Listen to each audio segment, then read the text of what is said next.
Hi guys! Ngayon ituturo ko naman sa inyo kung paano kayo makapag-apply ng Pag-ibig Calamity Loan online ngayong 2024. Ngayon guys, sa Google search ng cellphone niyo, open nyo lang yan. Dito sa may search, click nyo lang yan. Dito, i-search nyo lang yung Pag-ibig website. Then, lalabas na agad dyan yung Pag-ibig website. Click nyo lang yan.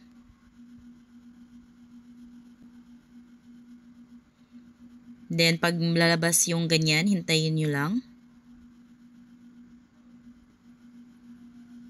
Then, dito sa data, privacy, makikita nyo dito yung may box. Click nyo lang yan. Then, pag may check na, click nyo na itong proceed.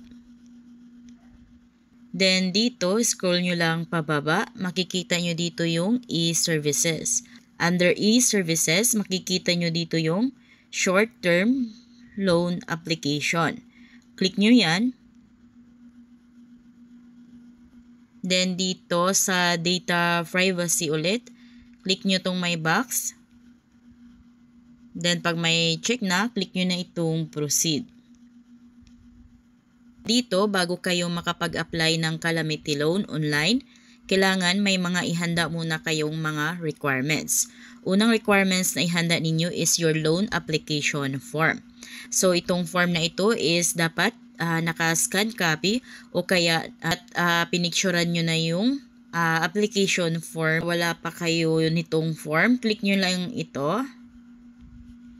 Click nyo yung click here to download. Then, ma-redirect kayo dito sa mga form ni Pag-ibig.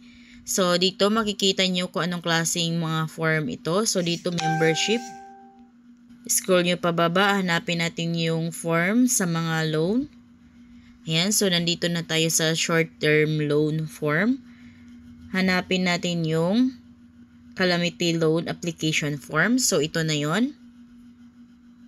So, makikita nyo dito guys, may naka-PDF dito. Ayan, yan yung files. Click nyo yan. Then, dito, mamili tayo kung paano natin ma-open yung docs or yung form. So, sa akin, as docs. Ayan, so ito na yung form na kailanganin natin. Na-download na ito sa ating cellphone. May copy na tayo nito, kung kaya pwede nyo na itong ipaprint at after nyo ito mapaprint is mag-fill out na kayo dito. So, take note dito sa pangalawang page. So, kung kayo ay employed, kailangan may sign dito yung HR ninyo or yung employer ninyo. After nyo ito ma-fill out, so pipicturean nyo na ito. Then pag yung cellphone nyo naman is mababa yung specs, malabo ang pagka-picture. So scan copy nyo na lang ito. Punta kayo sa mga computer shop, ipa-scan copy nyo na lang ito para hindi malabo. Dahil pag yan is malabo, hindi yan ma-approve kay Pag-ibig. Kung kaya dapat klarong-klaro yung requirements na isa-submit nyo kay Pag-ibig. Back na tayo doon sa Pag-ibig website. Palawang requirements is your one valid ID. Pangatlo is your cash card. Itong cash card na ito is Pag-ibig Loyalty Card Plus. So, pwedeng issued by Asia United Bank or UB, Union Bank, or LBP, Land Bank of the Philippines, or kaya kay UCPB, United Coconut Planters Bank. So, depende yan pagpunta nyo kay Pag-ibig branch kung anong bank yung may hawak ng Pag-ibig Loyalty Card Plus ninyo. Kung may bala kayong mag-apply ng Calamity Loan, or kung anumang loan sa Pag-ibig, is kuha muna kayo ng Pag-ibig Loyalty Card Plus. So, ngayon, click natin tong here, yung naka-color blue. Click natin yan para ipakita ko lang sa inyo na ganito yung mga sample ng Pag-ibig Loyalty Card Plus. Sa likod ng Pag-ibig Loyalty Card Plus ninyo, makikita nyo yung may hawak ng Pag-ibig Loyalty Card Plus ninyo na bank. Ngayon, back na tayo. The next requirements, pang-apat, ito na yung last na requirements, 4 lamang na requirements. So, dito sa selfie, kailangan guys, hawak nyo yung ID card at saka yung Pag-ibig Loyalty Card Plus ninyo. So, ngayon, bago kayo mag-proceed dito, dapat na-picturean nyo na or na-scan copy nyo na yung mga requirements or nasa cellphone nyo na ito. Pag nasa cellphone nyo na ito, click nyo na itong proceed. Ngayon dito, choose your loan. Click natin tong select loan type.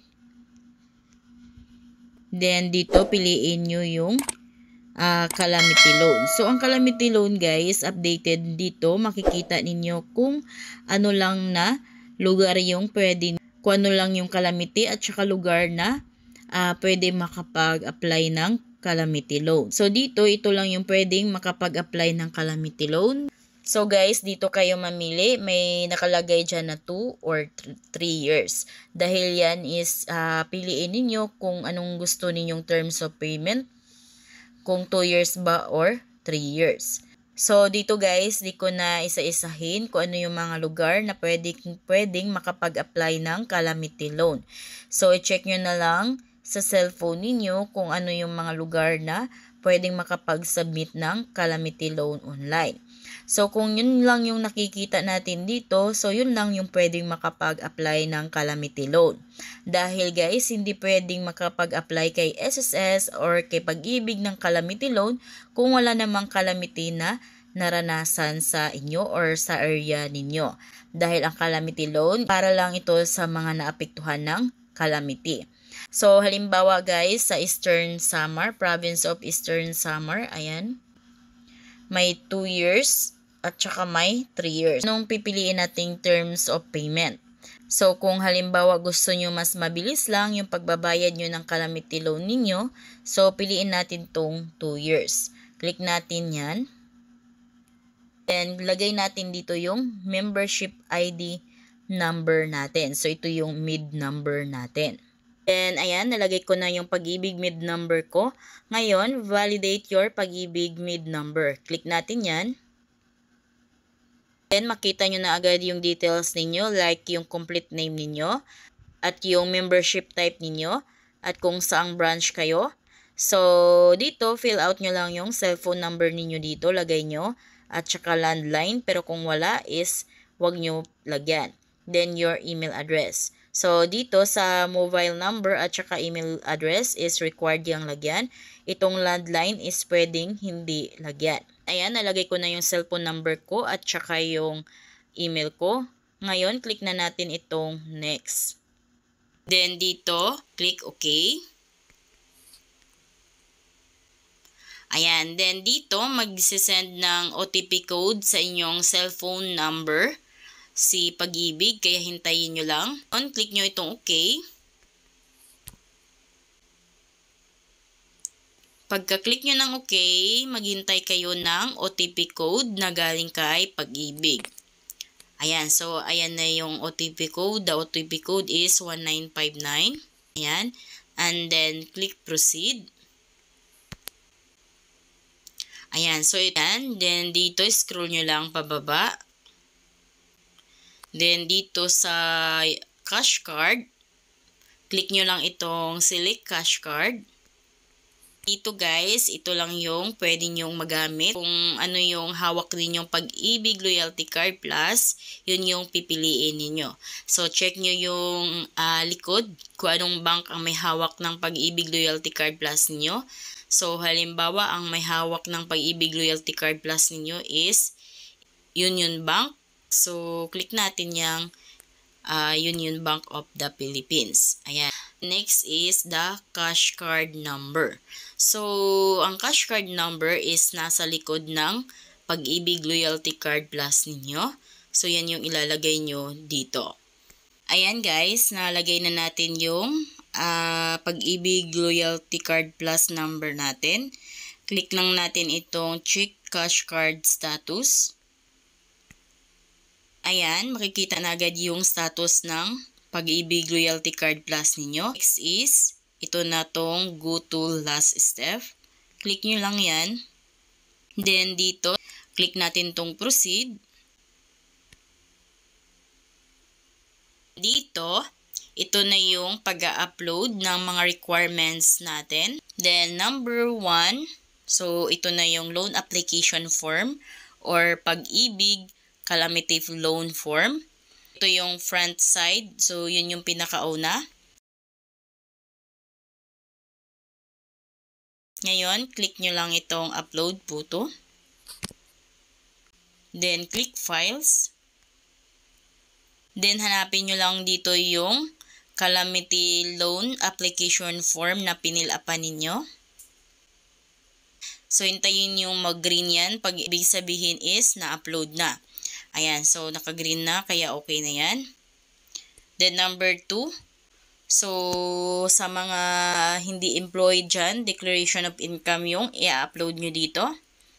So, ito yung pangalawang form, reverse side. Or back page. Ayan. Click na natin itong upload photo. Then click files. Hanapin nyo yung pinicturean yung declaration of income or yung pangalawang page ng form. Ayan. Then, ayan, nag-green agad. So, ibig sabihin, okay na yan. Uploaded na yan. Then, number 3 requirements is your ID.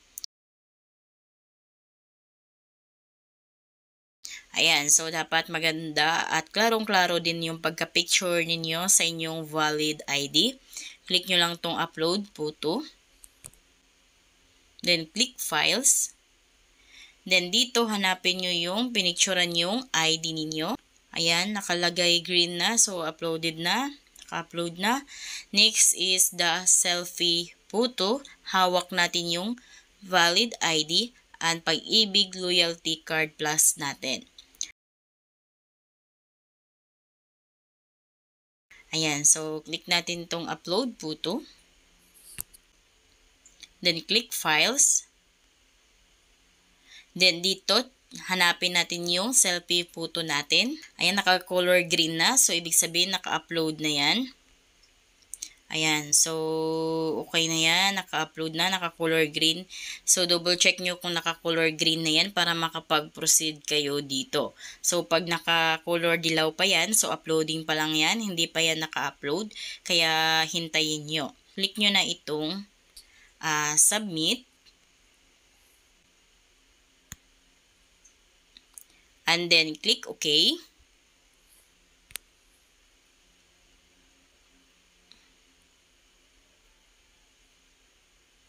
Ayan, ang sabi dito, you have successfully submitted your short-term loan application.